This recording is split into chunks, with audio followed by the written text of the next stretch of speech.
This is Kenya's biggest conversation, and thank you very much for joining us right here on Spice FM, KTN Home, and on www.spicefm.co.ke. Spice FM KE, YouTube, Facebook, Twitter. You can join the conversation on all those social media handles and also on Instagram at Spice FM KE. So, the Senate investigated this small matter of the managed equipment scheme. Yes, it is a small matter of just a couple of billions of shillings that we're going to. It's for the benefit of the Monanchi. You keep talking about this. The government does things for the benefit of Monanchi and for development purposes. And they came up with this brilliant scheme, and it was open, and they were willing to share all the information that you wanted. The Senate committee came up with a report on this, and looking at the executive summary of this committee. Oh no, before we go there, CT, sorry, I forgot. Today's proverb. Oh, no, it's perfectly important. all right. Yes, do not follow a person who is running away. Really simple. Simple, not complicated. And I'm told it's a Kenyan proverb. Don't follow a person who is running away. Okay.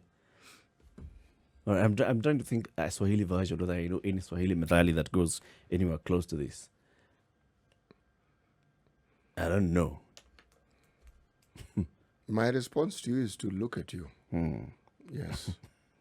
And hope that you'll come up with a response. I haven't come up. If you can come up with any Spice of MKE on Twitter, I would love to know. So, some of the recommendations, the findings of this committee, and I'm just going to look at. So, the first one, they said the Managed Equipment Service project was a public interest project that was intended to benefit the public by achieving the constitutional right to the highest attainable standard of health. This is outlined in Article 43(1)(a) of the Constitution. However, the persons involved in the conceptualization and the implementation of this project from the start to finish carried out the project in an irregular and illegal manner that completely violated the very Constitution and the sacred principles that the project was originally conceived under. So it was conceived very well, it had sacred purpose, but then implementation, things went awry.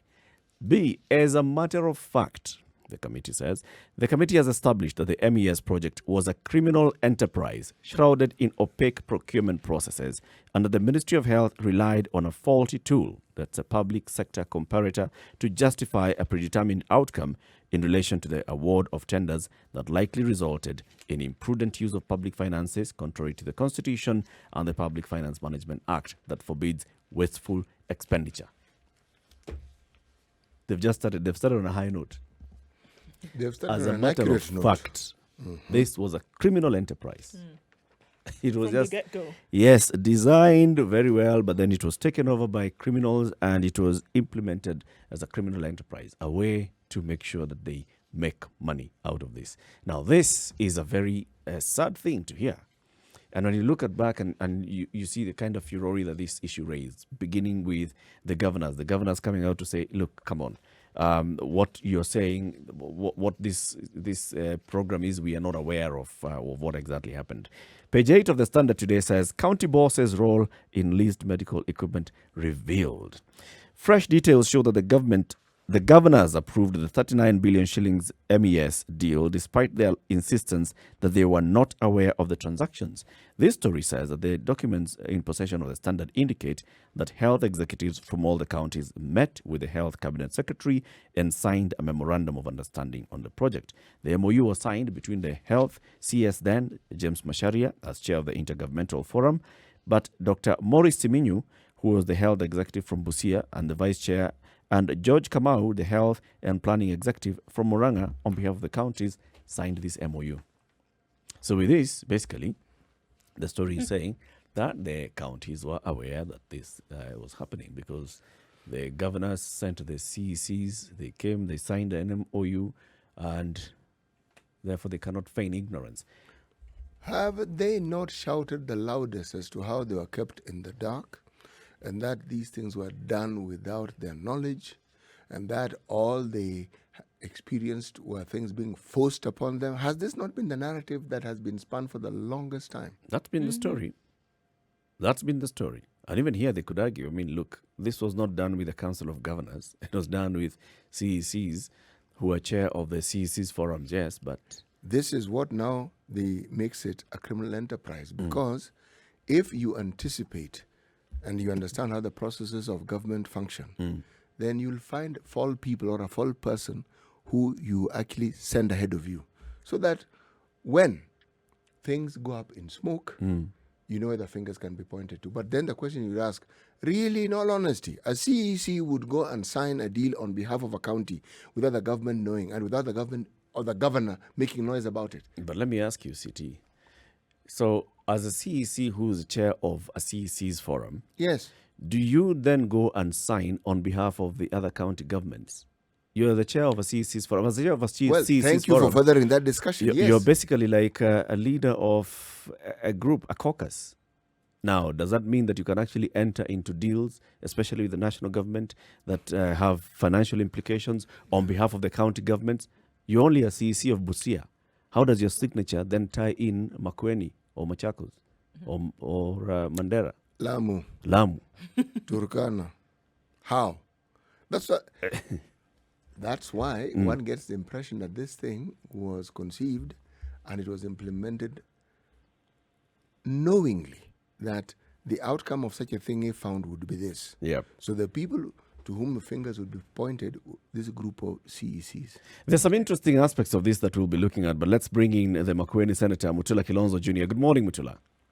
Good morning, Eric. How are you? Very well, thanks. Good morning, Ndu. Good morning. How are you? Very well. How are you? Very well. I'm still waiting for my fufu, but it's okay.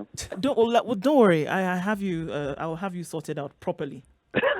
Okay. Mutula, today's proverb, part 2, usimwage mtama kwenye kuku wengi. Your secrets of the deals that you have with Ndu, don't bring them to the public. Kwa hivyo nisimwage mtama. Usimwage mtama kwenye kuku wengi. Haya, kuku wengine watakula. Kuku wengine watakula.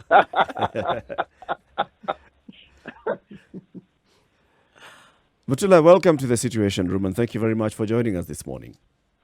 Thank you, Eric. Now, this report took a while. There were, a couple of delays and application for extension of time by the committee so that they can produce the report. Final report is then out, and we are seeing what they've said. One of the people who has been very vocal on this matter has been Mutula Kilonzo Jr., the senator from Makueni County. What is your immediate reaction when you saw the contents of the report? The findings are not surprising at all, because this is what we thought it was. It was a criminal enterprise. It was, in fact, even the idea that this was well prepared or it was well intended is wrong. There was no good intention in this. It was absolutely criminal from day one. Unfortunately, Eric, when this matter was presented in the Finance Committee in 2014, immediately I joined the Senate. Senator Boni and Alwala and I were the only people who opposed this framework, because at the time the advice we got was that Kenya would have easily saved upwards of 11 billion shillings had we purchased this equipment outright. That's the whole equipment outright. But from what we know, part of the equipment or a large part of the equipment is not necessary, has not been used. In Trans Nzoia, Isiolo, and many counties, the equipment is still in cartons because it was purchased without considering whether the needs assessment of those counties, etc., etc. And don't listen to Council of Governors. When they tell you about these things, it's a lie, because the county executive committee members of those respective counties were put in a meeting and nearly compelled to sign this agreement. Memorandum of understanding that did not make any reference to the original contract. The memorandum of understanding, Eric Latif, is possibly 3 pages long. It refers to a document which they have never seen. In fact, it is possible that some governors or a bulk of them have never seen these contracts because a huge contracts, they'd never read them, they didn't make any reference to the counties. And then when the county executive members went to the meeting, they were given sheets of paper, small, maybe 3 pages, and signed on the dotted line. To his credit, Eric, I must say, Governor Isaac Ruto refused to sign this contract. The contract for Bomet County was signed by the late Joyce Laboso after she was sworn in. She's the one who signed it. But he refused to append his signature to this contract. If a governor like Governor Oparanya tells you that the equipment was delivered at night and the chiefs were saying the reason why people are dying is because the equipment is not being used, it's also a lie. This was a choreographed scheme which eventually was changed. The contract sum was varied. It was signed in dollars. The contract is ending. It is a leasing contract. We don't know what we are going to do with the equipment. The bulk of the equipment is outdated. We don't know whether to throw it away. There is no way to dispose this equipment. Irregularities, this is not even a criminal enterprise. This is a scandal. This is worse than all the things that you have done, because if somebody can get into such a contract, which ideally is supposed to save lives, and it doesn't save lives, we continue to pay this contract. The contract has not been implemented. I mean, it's not even, I've said that even jailing these people is not good enough. Maybe shooting them, because how would you conceive such a contract? And now, Eric Latif, let me just conclude by saying, while this is going on, the counties were not purchasing ICU beds. The counties were not purchasing ventilators. The counties were purchasing stretchers and instrument trolleys. And let me just read for you the cost.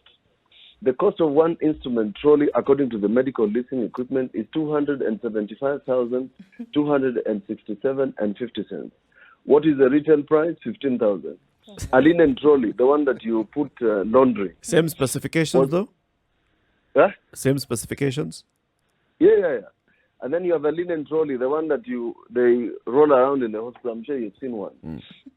One was purchased at 312,708 shillings. How much is the cost? 25,000.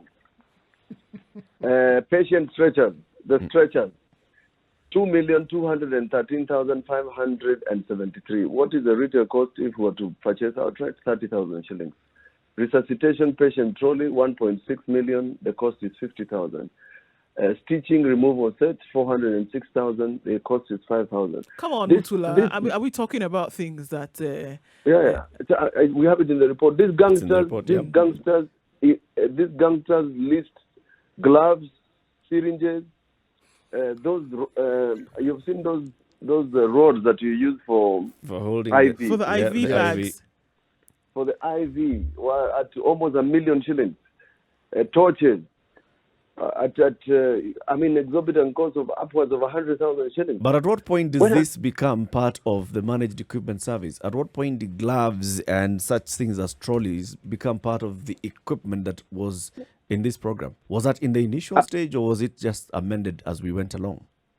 Now, Eric Latif, when I say that the county executive members did not know what they were signing, they signed on a memorandum which was 3 pages long. Up to now, the governors, I can tell you, the governors have never seen this contract. This contract, in fact, when they were delivered to the Senate, immediately we left the meeting, somebody was told to go and collect them. Unfortunately for them, we had already collected them and done 5 sets for all the leaders. But these contracts that have got the schedule of costs, they have got the schedule of the items to be purchased, have never been seen by any governor. When we were interrogating even the persons who came to the contractors themselves, they said, the schedule that you are reading for us, like the one I have just read for you that is on page 241 and 242 of this report, they say, no. That is not the cost we offered. That is more than what we agreed. That is the criminal enterprise. And I'm telling you, history is going to judge this country so harshly, because some of the things these people have done is ungodly. Because how can you steal on medical equipment when people are dying, when people are suffering, when women are delivering on roads? It's ungodly. Mutula, am I hearing you saying that essentially this whole scheme, because it was a scheme, it's a scheme, was created then for people just to steal money? It's obvious. Let me just tell you this, Ndu. In my office, I lease my printers. We no longer purchase printers. We lease them. So every other time, when you are leasing equipment, if a new machine that prints faster or scans faster is in the market, I replace it. The contractor comes, I replace that machine, and I get a new one. Now, that is ideally what a leasing contract is supposed to do. Because there's nowhere in the world where you do such bulk purchase of equipment for such a long time, because the technology keeps on changing day to day. But we have leased equipment which we are not using, which is now outdated. There's no return clause. This medical leasing equipment Kenya purchased for such an amount of money has no return clause. What are we going to do with this equipment once the lease contract is done? Are we then going to be compelled by these cowboy contractors to purchase this equipment by force? Yeah. Or like in Makueni, am I going to go and remove the equipment, the MRI scans and the CT scans that we have installed, or the theater lights that we have installed? What are we supposed to do with them if this was a leasing contract as opposed to an outright purchase? So I'm actually... These questions are so fundamental, yes. I'm confused here. Was this a leasing program or was it a hire purchase scheme? It is a leasing contract. The way the police are leasing their vehicles from Toyota. Yep. It's the same. So the police are never going to own these vehicles. No. They don't belong to you. They don't belong to you at all. No. But in the particular case of this equipment, it sounds like we shall end up owning the equipment at the end of the contract. But it is not specified. It is not specified that we are going to own the equipment. But you see, that's why I'm saying it's a criminal enterprise, because the only way to get the equipment into Kenya was to say it's a lease. Right. And because we are not very, let me just say this, and with tremendous respect to this country, we are not very good with details. So when you are told it's a leasing, you thought it was a leasing, but you don't imagine that you can lease the trolleys I've mentioned here. You can lease theater lights, because after you have installed them and used them, what do you do? They return them. How do you dispose them? So, and in fact, I said this in Kitui, that this contract involves big boys, mafia. You know, the bad guys. And that is the reason why. And that is the reason why nothing has happened since we started questioning. In fact, in the last division of revenue, we refused to assent to it because of this leasing contract. Because for the last 7, 8 years, we have been apportioning billions and billions of shillings to this contract. It has been varied by 200%. Governors are in court for lesser offenses. There is no place in public procurement where you vary a contract by over 200%. This one is over 200. You know, I like your adjectives: big boys, big mafia. How far up does it go? Okay. Since you answered a question specifically, let me ask: does it go as far as the president? No, let's not go into names. What I'm simply saying is that this has the highest possible level of entrepreneurs. The people behind these companies are not the ordinary people. It's the same thing that was being done at Kemsa. Same cartels. They're in the same WhatsApp group. What I find interesting with your findings is this. If we look at from the days when we didn't have a Senate and we only had a parliament, and there'd be parliamentary committees that looked into issues such as this one, and maybe they had daunting findings and so forth. Do you see this finding actually having any repercussions on the people who have perpetrated what clearly is a crime? Let me just say this, that the National Assembly Committee, our counterpart committee in the National Assembly, in fact, when they went round looking at these companies, eventually didn't table a report. Eventually didn't table a report and let this matter slide. It's not that the authorities do not know what's going on. They do. But there are people who are making upwards of 200 to 300 million every financial year out of this scam. And the people, part of my colleagues are also interested parties in this.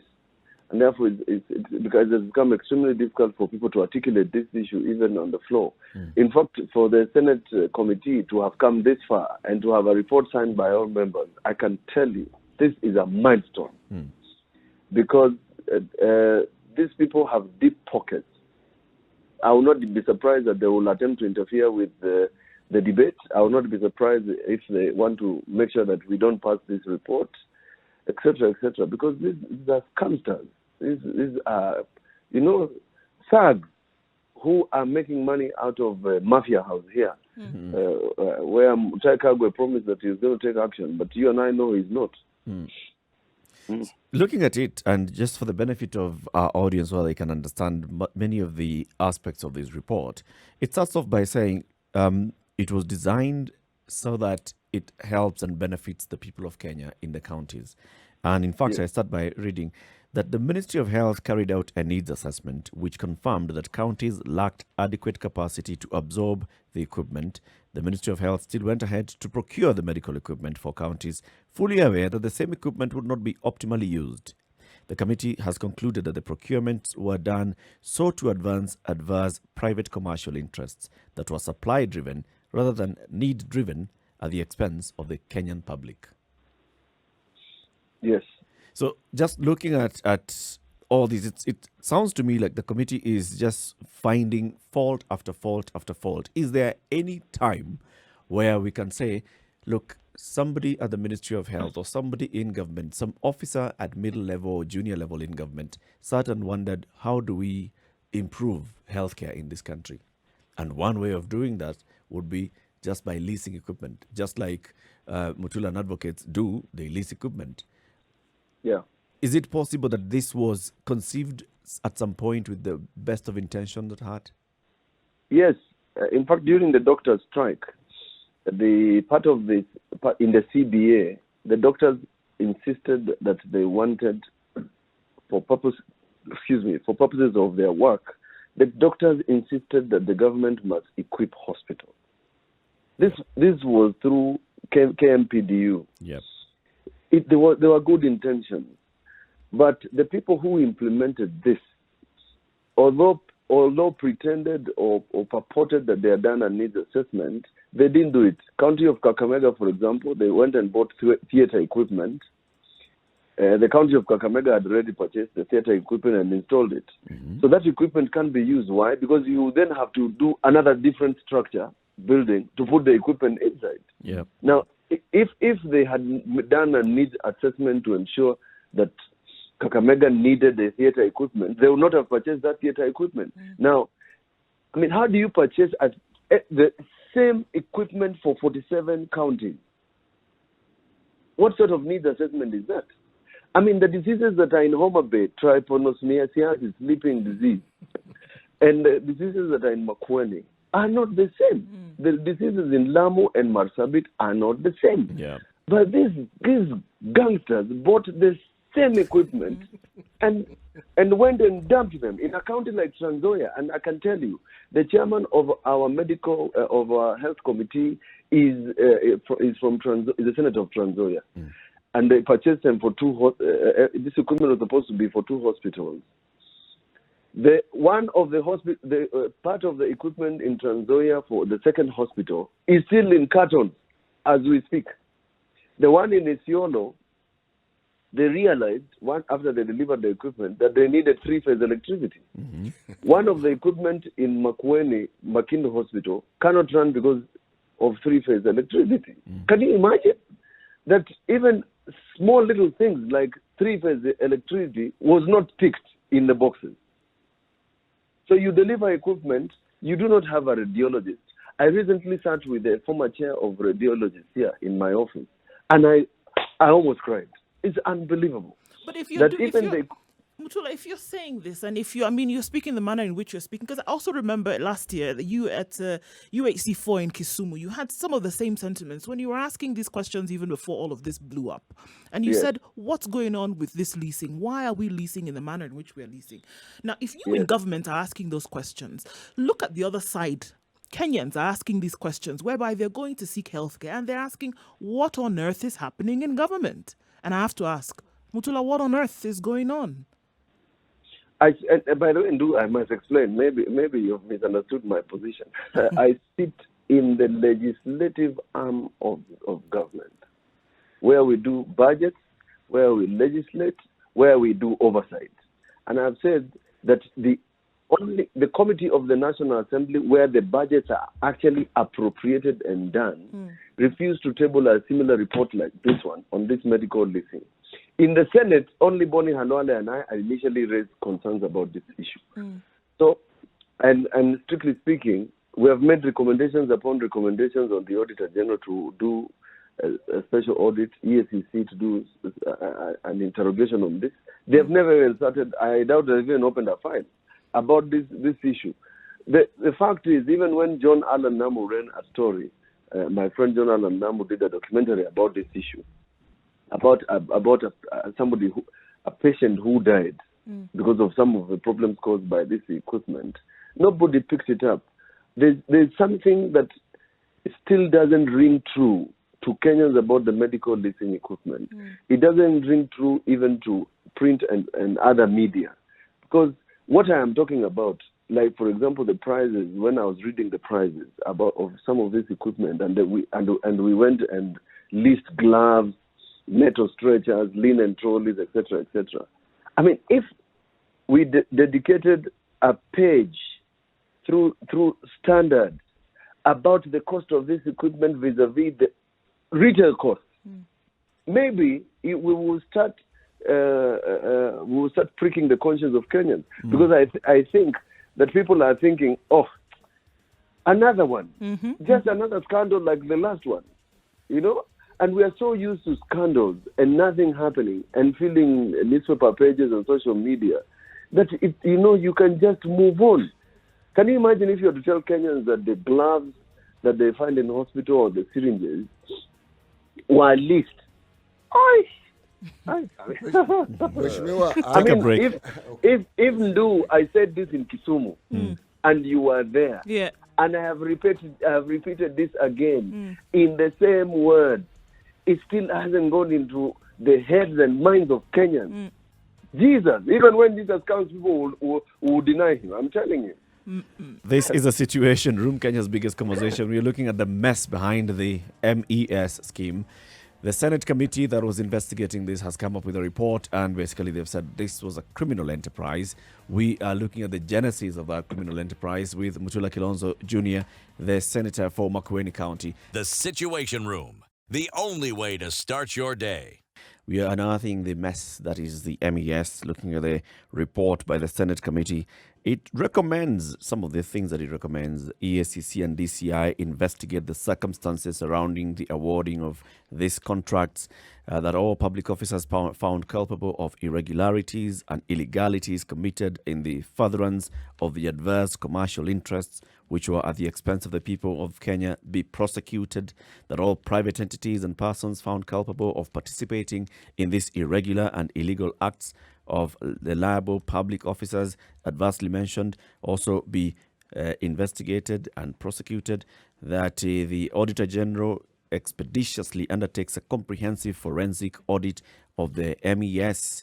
In particular, the comprehensive forensic audit should look at the total costing card so far, and so on and so forth. And CT, you had even raised this earlier with Senator Mutula Kilonzo Jr., the likelihood of this report moving from here. We have seen other reports of commissions of inquiry, reports of task forces that recommend very many things, and that's it. That's all that happens. Recommend this, and the other, that several people be... In fact, now when it recommends that there is further investigation to be conducted, that becomes the end of it. Mutula, the likelihood of this report gaining any traction beyond just, the strong words that are contained in it, What is it? I would like to encourage you today. Maybe we should have started with a prayer that you have some little faith. It's true. It's generally true that a lot of reports, Ruaraka land scandal and others, and many other money heists conducted by public officials and government civil servants have gone unanswered. But in this particular one, this issue is not going to go away because of the manner it was implemented and where it is being done. It's not centered around Afya House. We still have to deal with this issue much later because of the fact that the equipment are all over the place. Now, 26 governors are going to leave office. They're going to have 26 new governors or more in the next general election. So these questions will continue being answered. Fortunately for me, the Constitution is very clear about conduct of public officers when they're in office and when they're out of office. So even if the government now does not take action, the law allows us to take action on them after they have left political office. So it doesn't really matter for me. The fact is that a record already exists that shows this was a criminal enterprise. Money was improperly used or misappropriated deliberately, and so that Kenyans then could be defrauded. Is there statutes of limitation on what can be done to people who perpetrate such crimes within our laws? There's no statute of limitation on criminal actions. There's none whatsoever? None. 20 years from now, they will still look for you. Excellent. Now, let me ask the question that I had asked earlier. I'm going to rephrase it and I won't mention names. When you have the sort of details that you've presented, laudable, exceptional, excellent, do we have names perhaps that accompany? Because when you have such details, it'll point to certain officers, maybe not individuals. It'll point to certain departments of government. And if it points certain points of government, then we also know the people who have the sort of authority to have ensured that such things happen within those offices. Do we have these details?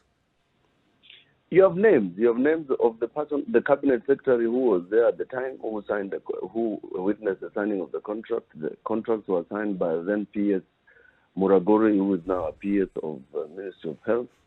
The variations were done when the minister, now ambassador of Kenya in Geneva, Dr. Mailu, was there. The third portion of it was done when the then now Cabinet Secretary, Ministry of Water, Cecily Kariuki, was there. The rest are the mafia that are hiding behind the companies that, and some of them are well known, but their names are contained in the contract. So it's not that we don't know who they are or the people who conceived it in government. The people who are the private contractors, some of them are known. But in terms of government, we know who was there, and it is obvious and it is apparent. But when you look at these names, and you have referred to them now as mafia, that seem to have very deep tentacles within Afya House and other arms of government, especially Afya House, right? How is it possible that such a program could be conceived, could be executed in the full glare of everybody? Because this was not a closed deal. It was actually being made public at every step. How is it possible that it could be executed in such a manner and still succeed? Eric, maybe there's a parable. Maybe you should read tomorrow. The road to hell is paved with very good intentions. So if you go back to the pictures of the launch of this program, in fact, this program was launched at State House, and the equipment was at State House. So the people who do these things, they would dress the devil in like an angel, if that's what they would need to do. But I've just talked about the details. I've said that at the time the Cabinet Secretary Cecily Kariuki came to the Senate, and that is after Mailu had left, Ambassador Machari had left, the contracts that she delivered to the Senate had never been seen by the counties who are the recipients of this of this equipment. Now, what is to tell that there's nobody else who knows what these contracts are about? The Attorney General, former Attorney General Gitu Mugai said, I didn't authorize. The then Solicitor General Ken Ogeto said, I did not authorize this contract. This contract didn't get an approval for me. I mean, what are we talking about? Irregularities in a country that has law and order. The person in charge of advising government tells you, I didn't approve this contract. That's what I'm asking. So how is that possible? The Solicitor General says, oh, you know, I have never seen this. This is a sham. And those people are driving around in expensive cars and enjoying the sunshine that is Kenya. Nobody has been arrested. Their homes have not been raided. They will possibly be given a press conference by you guys. You will possibly give them a headline in the Standard. I mean, what are you saying, Bwana? What sort of a country is this? Where do we live? If the Attorney General says, this contract was not authorized by me, what investigations are you doing? You arrest these guys and jail them. Which is why I'm asking again. So how could this have happened like that? Because just the same way you've said, we have CSs. If I recall, it was reported that CS Mailu came and he was saying that he also had tried to ask for more details and he wasn't even getting the details, yet he was the minister. You have the Attorney General saying, I had not authorized this, what I am seeing now, what you're seeing. We have the Solicitor General saying the same. County governors saying equipment has come, some of them have used it, others have not used it, but they have never seen any contract, and yet they know that part of the money that should be coming to their counties is deducted at source to pay for this contract. How is this possible? Yeah, it is possible. In a country called Kenya, where you and I are citizens and we have shares, it's only possible in a country, a banana republic like Kenya. In the developed world, the cabinet secretary at the time, Ambassador Macharia, would not be in office. CS Mailu, ambassador, would not be in office. Muragori would not be in office. There's another gentleman, I can't remember his name now. These people will not be in office because this is directly touching on their conduct as public servants. But you and I know they are going to wine and dine with everybody, the powers that be. So let's hope that somebody is going to unearth this very, very bad scandal. And I said it's a very bad scandal because it touches on lives of ordinary Kenyans. The people affected are not the people like you and I, who, when you get a flu, you go to Nairobi hospital. If a governor gets sick, they get into a plane and go out of the country, or get into a private jet and run away.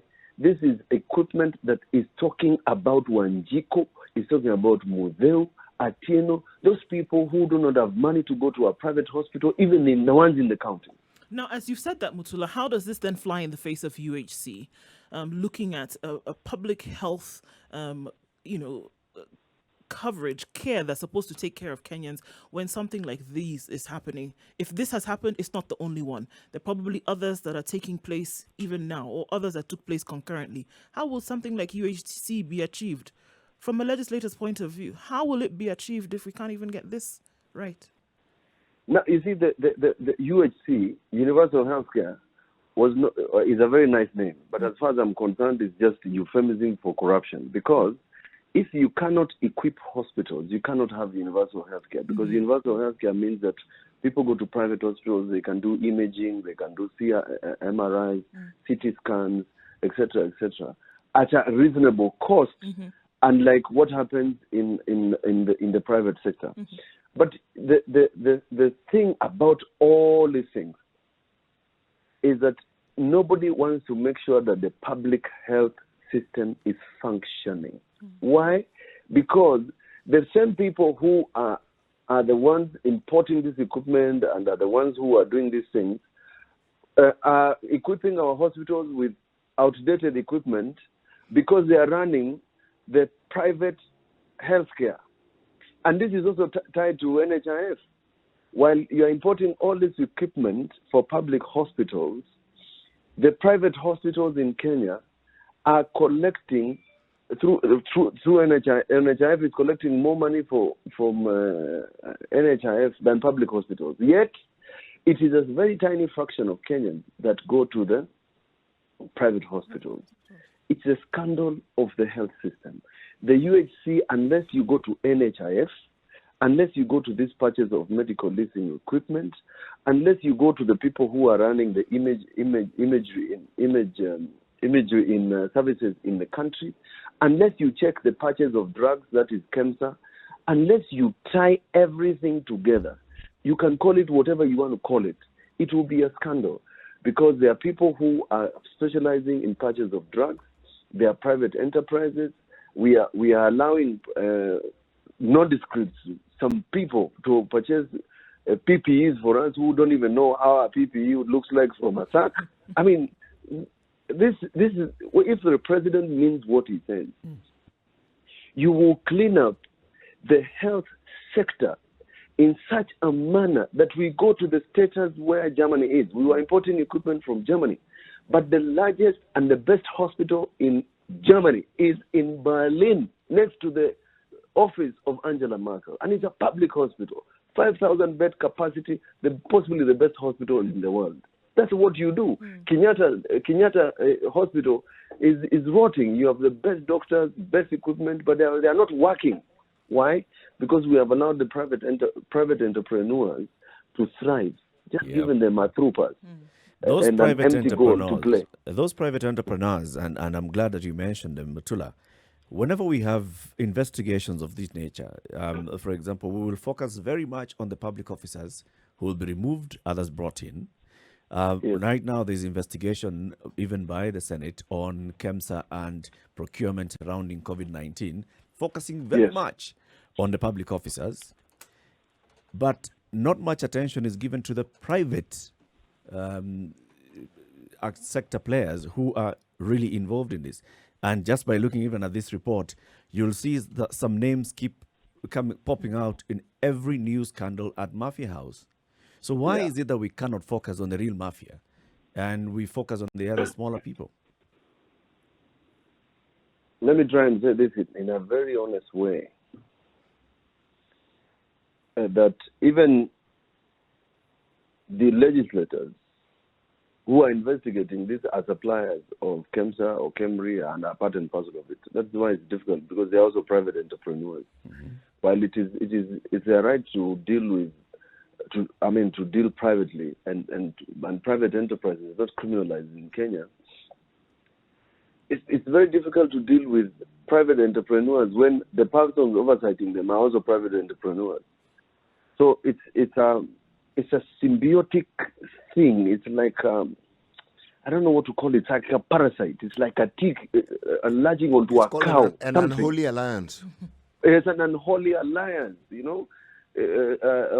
of people. So you're right that the person who you're trying to investigate in KEMSA, the person you're trying to investigate in medical leasing, is possibly the person you're going to investigate in something else in Mafia House. Yeah. And that's why in my tweet I said they're in the same WhatsApp group. And the people who are investigating and interrogating them are also suppliers, are on the list. They benefit from this. This is a very, very... This country is nearly at the Sodom and Gomorrah stage. Only that I don't know who the Lot is. Again, coming back now to the organs of government that should be, watching over us, for us, Parliament. If you look at the National Assembly and look at the Senate, by the time this matter is going to the National Assembly and getting approval, by the time it's coming to the Senate, because it was even discussed in the Senate at the very beginning of this, and you've said it yourself, that there's a high likelihood that even when this report then is tabled in the Senate and it's allowed for debate, the chances of it being approved by Senate, this report being adopted by Senate, as 50-50 as the chances of it not getting approved, simply because of the compromise nature of some members of these two houses of Parliament. What then should we do to raise the bar for these houses of Parliament? Should we say that, for example, if you are elected into the National Assembly or in the Senate, do not conduct any business with government? Because how can you be watching? How can you be, and we've even discussed this before when you're here. You are involved in making the budget for the country. And instead of checking that this budget is going to benefit the people of Kenya. You are looking at how you can dip your hands in that budget. So you're approving a budget knowing full well that it's creating an avenue for you to eat. Let me tell you, Eric Lativan, you can look at the chapter on chapter 6. Chapter 6 of the Constitution on private interest, on public interest and conflict of interest. Yep. Insofar as public officers and state officers are concerned. It's not a question of more legislation. It's a question that we have never bothered to implement some of the things that are already in our law books. This question of public officers engaging in private business has never been addressed since the Ndegwa Commission, and it's something I don't think anybody wants to address, because it is possibly the source of fund for elections. It is possibly the reason why our elections are so expensive, because being elected is an opportunity to become a private entrepreneur. You know, I mean, you can you can trade with government. Yep. So there's an incentive. It's maybe an incentive for government. Maybe the people who are doing these scandals are also funding elections. So there are many aspects of corruption, illegalities in Kenya that do not have one solution of saying, don't trade with government. And I've given you an example of our elections. I've given an example of how parties get into power, etc., etc. It's a long route of things. But I traveled to Brazil actually some time back, and we started with the anti-corruption organization. At that time, they were investigating the current sitting president. At that time, his predecessor was in jail, cooling his heels in jail, as they're investigating the sitting president at the time. And so is Israel and others. So whilst the country has aspired to have institutions that operate independently of the executive that can oversight government and oversight its operatives, we are still in a place where the three organs of government are sleeping on the same bed. That's the problem. Is there an end to all of this? Is there, I mean, you talked about that, even if it takes 20 years, you're not bothered because you'll see that eventually somebody is going to be brought to book. If we're just talking about this MES mess, if we're looking at other things that could have happened, is there a way? Is there a way out of this, really? Sometimes I think when I look at the history of other countries, maybe we need to go through these motions so that at some point Kenya can be reborn. Because I've just said that this system everything is tied to one another. It's like the mafia. The mafia has a doctor, a lawyer, a judge, an MP, a speaker. It's a web. You touch this comes out. You touch this one, another one comes up. That's sort of a system. It's like the golden bug. It had tentacles in every possible place. I've said the Constitution is a well-worded document with good intentions. It has every answer to every question you have about the present, the past, and the future. Everything is there. Maybe, and it's a maybe the end is you people, the voters who put us in office. We are a reflection of you. I mean, we are a reflection of what you think of us. We just didn't change when we elected us. We didn't change from Paul to Saul. You elected Saul, not Paul. Therefore, when you are persecuted, just know you elected Saul.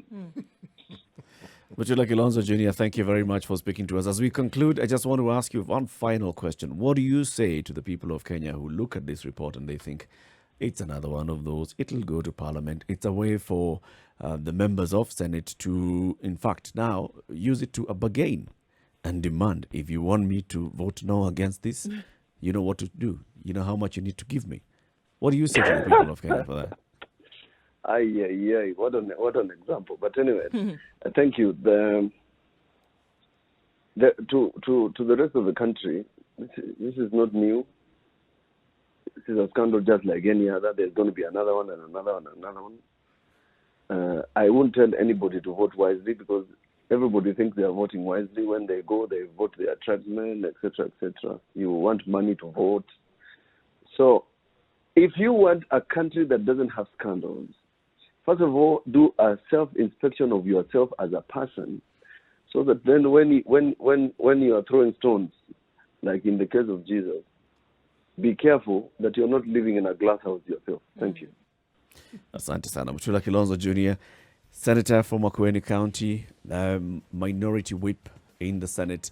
Asante sana for speaking to us, and we hope that we can discuss this matter even further. That this issue of a 350-page report developed by the Senate committee investigating the managed equipment scheme does not just fly under the cover, because it has that huge likelihood of that happening. That it just becomes one of those stories. Do you have the report? Oh, Do you yes. have Yes. The whole report. We have the whole report. The entire you have the whole document. report. Yes.